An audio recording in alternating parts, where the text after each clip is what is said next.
welcome to Good News. Hope you've had a good week. Tell you what, Jim White was impressed when he met Jordan. Wow, seriously? They're that size? Over on BBC Northwest, Diane Oxbury explained why she doesn't trust old people. One pooed on me when I was a kid and I've never forgiven them.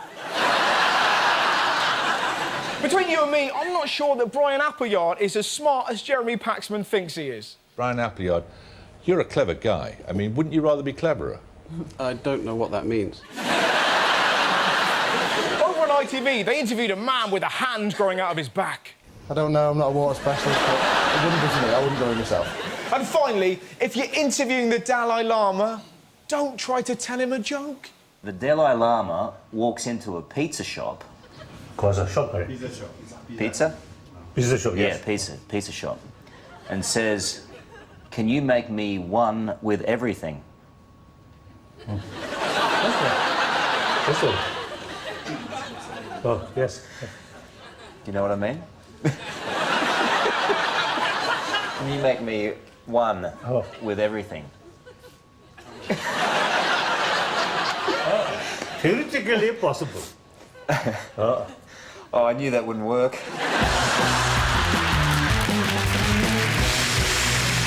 In political news, Silvio Berlusconi has resigned. After nearly a decade in power, served over 3 separate terms, time has finally run out for Silvio Berlusconi. That's right, Silvio Berlusconi has resigned to spend more time with his loved ones, by which he means his cock and balls. He's most famous for his bunga bunga parties. In case you don't know what they mean, according to Silvio, bunga bunga is nothing more than a dance. That's not what I heard. It's an underwater orgy with anal intercourse. If that's how he dances, I'd hate to see him on Strictly. Nice to see you. Somebody get him some armbands! It's amazing it took this long for him to go. He said some outrageous things down the years. If I occasionally happen to look a beautiful girl in the face, it's better to like beautiful girls than to be gay. I mean, yeah, I've had parties with prostitutes, but at least I'm not a bumlord! Towards the end of his reign, his attempts to stay in power just got crazy. Did you see what he tried to rename his party? Berlusconi suggested that his ailing party should change its name to Go Pussy. It's like the Lib Dems turning around and going, "We are the Minge Hunters." On top of that, look who he compared himself to. In 2006, he was quoted as calling himself the Jesus of politics. What, because he hung out with prostitutes? That would have changed the Bible. What are you doing? You meant to feed the 5,000, not shag them. I tell you who isn't going to miss Berlusconi. German Chancellor Angela Merkel. They didn't exactly get on. Italian Prime Minister Silvio Berlusconi failed to greet his host because he was on the phone. Berlusconi was still on his call as leaders crossed the Passerelle Bridge. But if you think ignoring her was bad, look what the silver-tongued charmer called her later. An unfuckable lard arse. It's pretty rich, considering he looks like Mr. Toad. This was the big showbiz news of the week. After weeks of bad performances, bad feedback and, let's be honest, bad hair, Frankie Cocozza's run on The X Factor has finally come to an end. Did you see the moment the news broke? The X Factor contestant Frankie Cocozza has left the ITV show. So, why has he been booted off the show? He had a line of cocaine. The only white powder he needs is de-louser. It wasn't just drugs. Did you hear his other boast? I've bedded 7 girls since the show began. How? He looks like an alcoholic weasel. His jeans are so tight, when he gets his cock out, it must be like roadkill.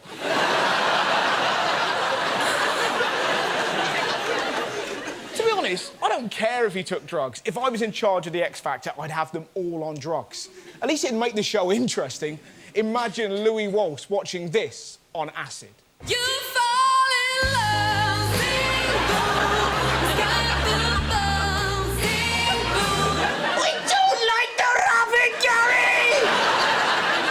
Don't worry, Louis. Now the whole world has slowed down. No, Louis. This is just how I talk. The most frightening development of this story, Frankie is planning to bring out an album. Yeah, this guy's already seen a copy of the video.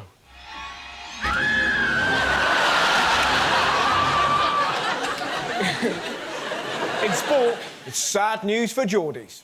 Now, what's in a name? Well, if you're a Newcastle United fan, quite a lot. After almost 120 years, St James's Park will now be called the Sports Direct Arena. The fans were livid. Who's going to refer to it anything other than St James's Park? What passion? The ground is called St James's and nothing will make him change his mind. What if it brings in some money for new players?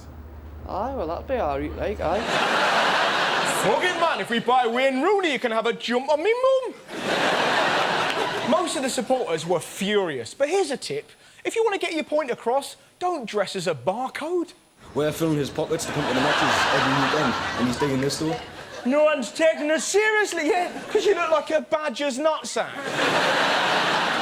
From football to the Olympics, and bad news for flashers. If you streak at the 2012 Olympics, there could be costly repercussions. Damn right. Have you seen this? Streakers at next year's Olympic Games face fines of £20,000. Don't stop streaking. Streaking's wonderful. Whose life isn't brightened up by seeing this?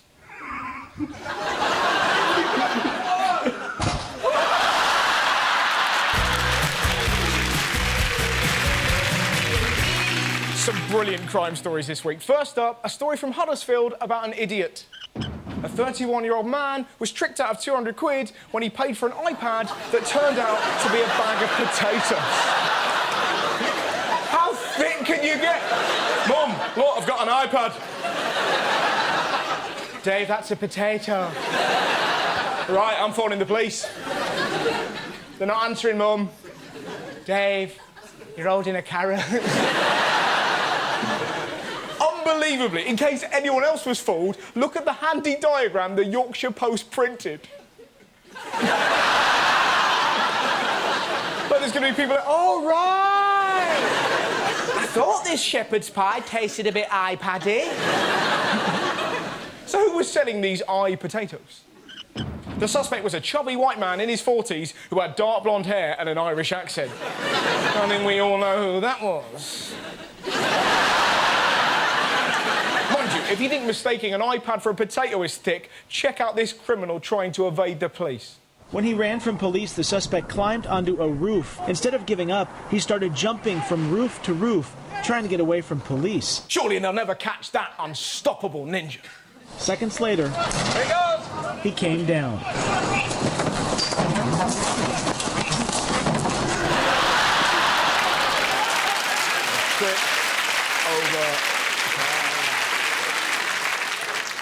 My favourite crime story of the week has to be this belter from Rotherham. An old lady has been the victim of a strange burglary.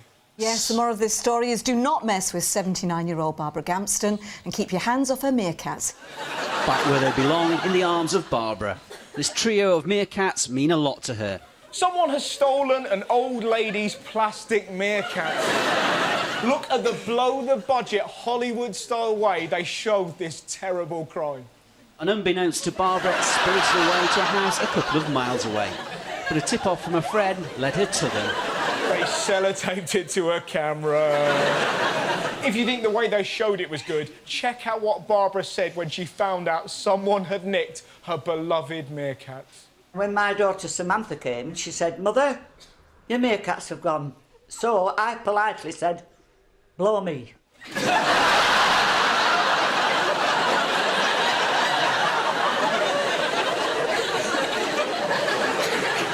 Well, we can do that, Mum, but she's probably just get the meerkats right. It's such an amazing reaction to a crisis. The meerkats are gone, blow me. So where were the meerkats? Well, it turns out they were spotted in a garden 3 miles away. Check out what this wonderful woman did to get them back. Sleuth Granny carries out SAS raid to bring her meerkat home.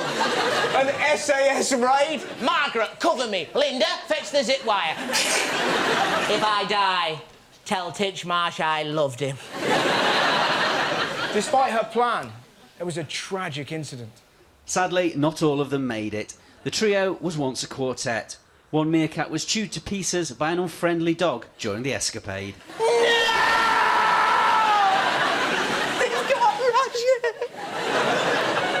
I loved you so much, Roger. I loved you too. But I fear death has come for me. You can't die, Roger, you can't die. Don't tell the others. But I think you were my favourite. Barbara, have you learned nothing? You must never compare the Meerkats.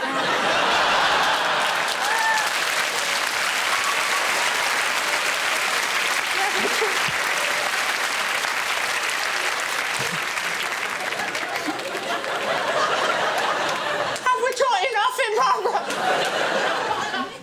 Is there anything I can do for you, Roger?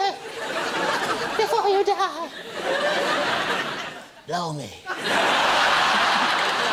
To be honest, we shouldn't feel sorry for Roger. I found some extra footage from the news, and before the dog got him, he had quite the adventure.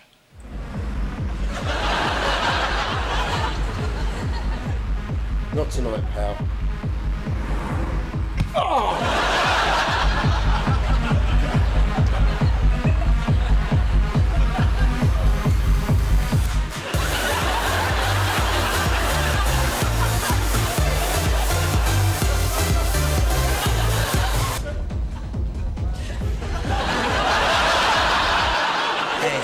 Titties, ass and titties, ass, titties, titties, ass and titties. Rest in peace, Roger. Over in Canada, love is in the air. The relationship that's formed between a pair of penguins at a zoo in Canada is drawing attention from around the world. Buddy and Pedro make mating calls to each other, groom each other, and hang out together. Some are referring to the two male penguins as a gay couple. Toronto Zoo has a couple of gay penguins. Look at the way it was covered by Taiwanese news. Like many animals, Buddy and Pedro are gay. Hello? Is it me you're looking for? I can see it. I can see it in your smile. What's on the news? They're really going for it, aren't they? Maybe that explains the way penguins walk.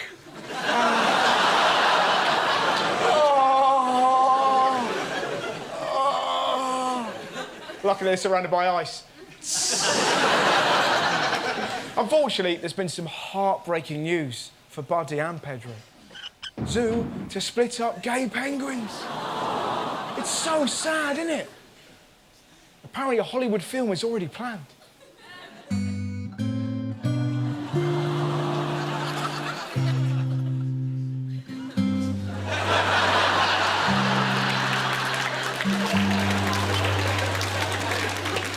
Finally, in this section, let's pop over to Russia.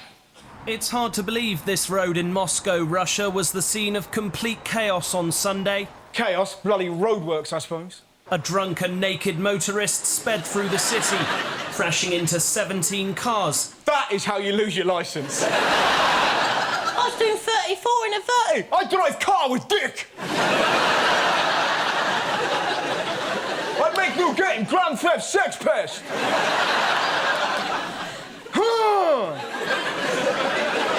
Luckily,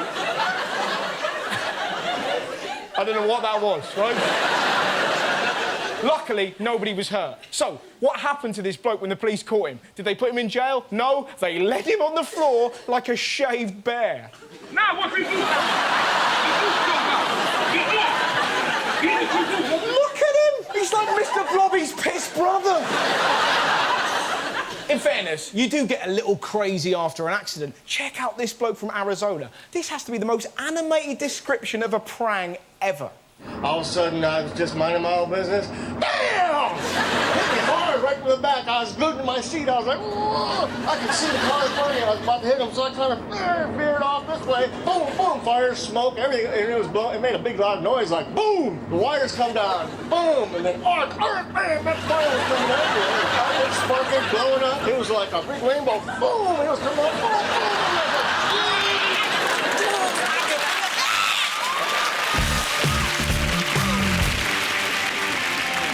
has to be the strangest fight ever. Brandon Parham is the manager of the Wireless Center on Pearl Road. Last week, he witnessed their mascot, a gorilla, getting jumped. A mobile phone company gorilla mascot was attacked. Pretty funny. Funny when you find out who jumped him. Banana attacked gorilla. A man dressed as a gorilla was attacked by a man dressed as a banana.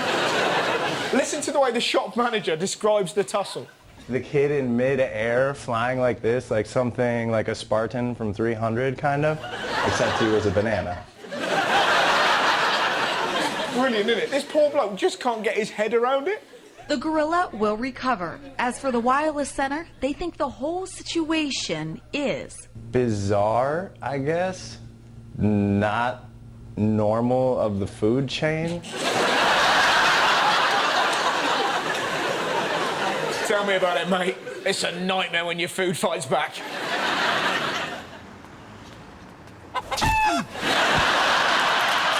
Next up, I challenge you to find a weirder relationship story than this. Man claims prostitute turned into a donkey. A bloke in Zimbabwe slept with a prostitute and she turned out to be a donkey. Is anyone else thinking what I'm thinking? Should have gone to Specsavers. Imagine the police reporting the crime. Sarge, we've got a criminal here. What's he doing? Have you ever played Buckaroo? Yeah, but he's not doing that, he's fucking it. No, you hang up. The best bit about this story, look at the excuse this bloke came up with when he was caught. I think I'm also a donkey. I think you're also a bullshitter. It's the worst excuse ever. Something caught stealing biscuits. Why are you stealing the biscuits? Because I'm a biscuit? It's shocking, isn't it? You should never play with an animal for pleasure. Well, unless it's this.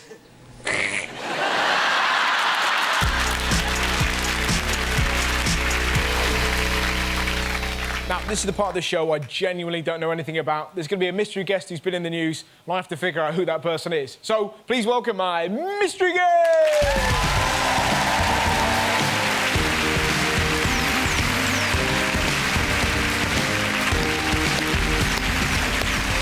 Hello. Hi, Russell. Nice to meet you. And you, sir. And what's your name? My name's Rocky Taylor. Rocky Taylor? Yes. Does Rocky have anything to do with why you're on the show today? It looks like it's got something to do with memorabilia. Yes, sir. Do you have the world record for the most film memorabilia in the world? Funny enough, I have just won the Guinness Book of Records, but not for this. Not for that? Are those sugar puffs? Yeah, oh, that's a little clue for you. That I was the original Honey Monster. You were the original Honey Monster?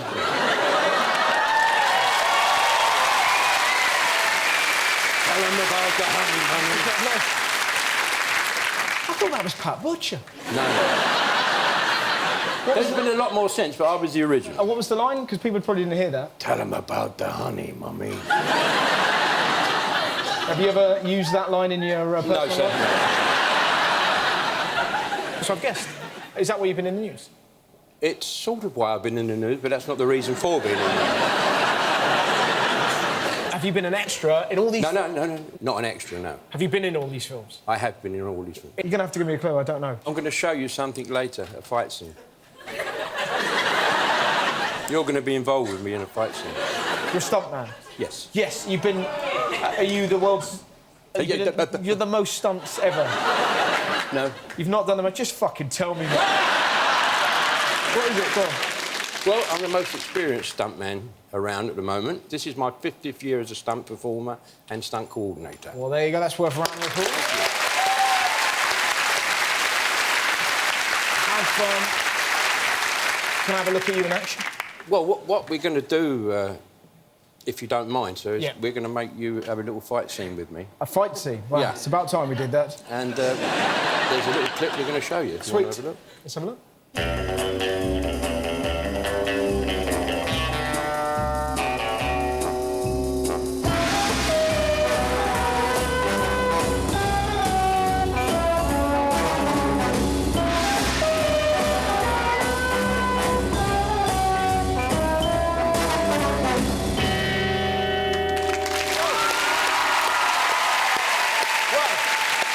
We're going to show you a bit of fighting that goes on in the film business. Great. They call it our bread and butter money. Well, that sounds fun. Where should we start? OK, start here. Okay. I'll throw a punch to you. Yeah. And what you have to do, your head has to go that way as the fist comes by. OK. Bang. I go like that. Now, you watch this, ladies and gentlemen.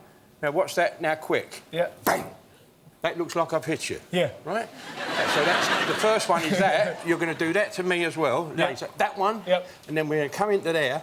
That one. All right, yep. And you have to then fold up. I have to go, oh! And your feet come off the ground. And you put your hand... That's it, as if you've been hurt. OK. So we do that in two. We Yep. do one, slowly. Yeah. Bang. Crack. And then bang. To me. You do it to me. Just come into here. Right? Yep. Do it again. Put it in, but you just pull it when you hit me. That's it. That's good. Oh! That's good. Do it again. Do it. Oh! Yes. Good. Right, and this one, you're going to go bang into there. Bang, and then bang. This one first. Yeah, like that. Boom! Yeah, OK. And then across. All right, cool. So do that. Yeah. Boom! Boom! Oh, that's good. There you go. Good? That was... I enjoyed that. Right, grab that bottle. See that bottle? Yeah. Now, you grab that, but don't grab it too tight, as it'll break. Yeah. But then you hit me here. All right, so I start it. With that part of the bowl. Yeah. All right? So I go, OK, yeah. So put that back. Fine. So this is how we're going to start. I'm going to come into you. Yeah. Bang there. Yep. Then I'm going to pick up the bowl. You turn away as if you're going to walk out the door. Swagger. And I'll crash you. Yeah, fine. Then, after you've had that, yeah. you run and pick that up. Yeah. There. Yeah. See? Bolt of it. But you hit me on the back with that. Just that. So it's like... There. That bit, yeah, Like okay. that. Yeah. Crack. Yeah. All right? Yep, great. Then I go down... Well, I go down to here. It's like the bang, biggest fight ever. to there. Right? Yeah. Then I'm going to come up, grab you. Yeah. And I'm going to go, yes! And you're going to go backwards, like that. Yeah. Crash. OK. And land on your bum. Right. You want to dance that one more? Let's do it, sod it. Sure? Yeah.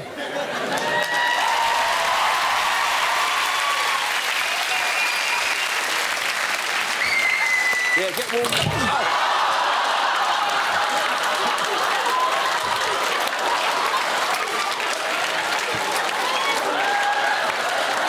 You hurt yourself? Yeah. Oh, man. Oh. Look at that. I feel I broke my finger, man. That really hurt. I was going to try and do a press-up on it. Fucking hell, that really hurt. Go and see the medic. Yeah. I'll be all right. I'll be fine. It's going to have to be right-handed. Yay. I think I broke my finger. Yeah. Just come with me for a sec. Yeah. Sorry, mate. Oh, well, sorry about that. I'll be back in a minute. I've just fucked myself up.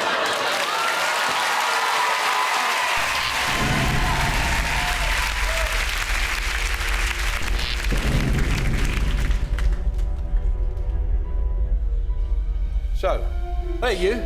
Told you, stop looking at my old woman. I mean it, because I'm going to get the right hump with you, and I'm going to throw you through that window. She's looking at me, though.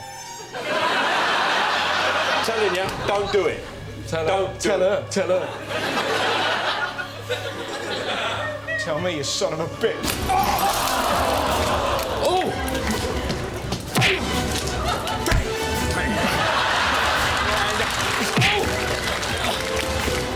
Crazy son of a bitch!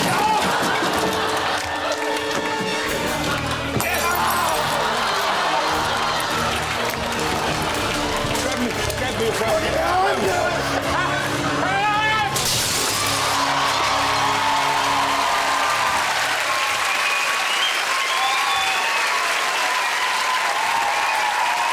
Victory! Ladies and gentlemen, please get my Mr. Guest, the wonderful Rocky!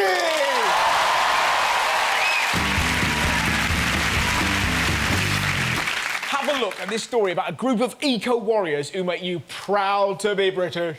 Well, the spotlight is still on a small village near Scarborough where the costly battle for one tree goes on. There's a group of protesters who are trying to save a tree. And I think the tree's going to survive because you rarely see commitment this inspiring. Are you prepared to break the law?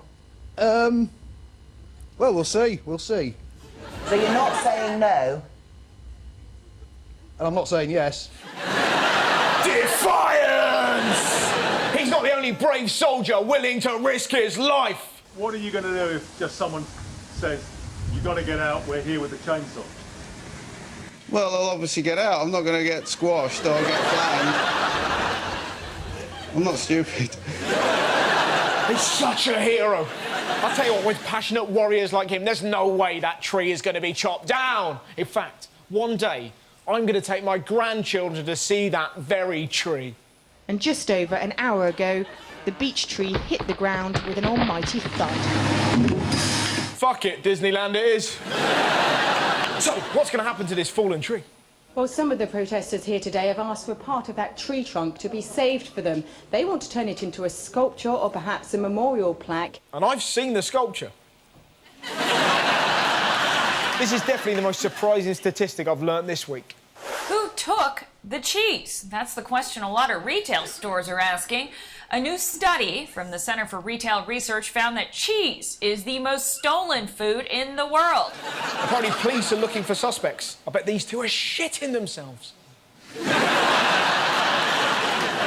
So naff threatening this criminal gangs. Did you get a diamond? No, I got a Dairy Lee Dunker.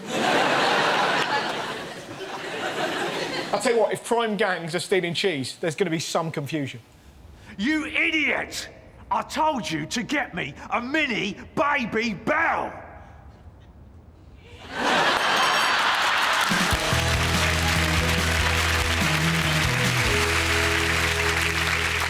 Tonight's story is about a project called Playing for Change that uses music to connect and help people all around the world. 10 years ago, Grammy Award-winning music producer Mark Johnson had an idea that began with one powerful voice. He had so much soul in his voice. And I said to him, you know, with a voice like yours, why are you singing on the street? And he said, because, man, I'm in the joy business. I come out here to bring joy to the people. And that was a great start for a project to try to connect the world. A voice like Roger, a song like Stand By Me, and a man in the joy business. On a shoestring budget, Mark travelled the world, recording little-known musicians. Some he found in places where music was a refuge from hardship and war. He called his project Playing for Change. The project is also building and funding music schools in places where Mark found his street musicians. My theory of music is that if you provide people with the opportunity to listen, they can use music as a tool to make their lives better, to connect to other people, and to enjoy their lives. That was great, wasn't it? Thanks very much for watching Good News. Good night.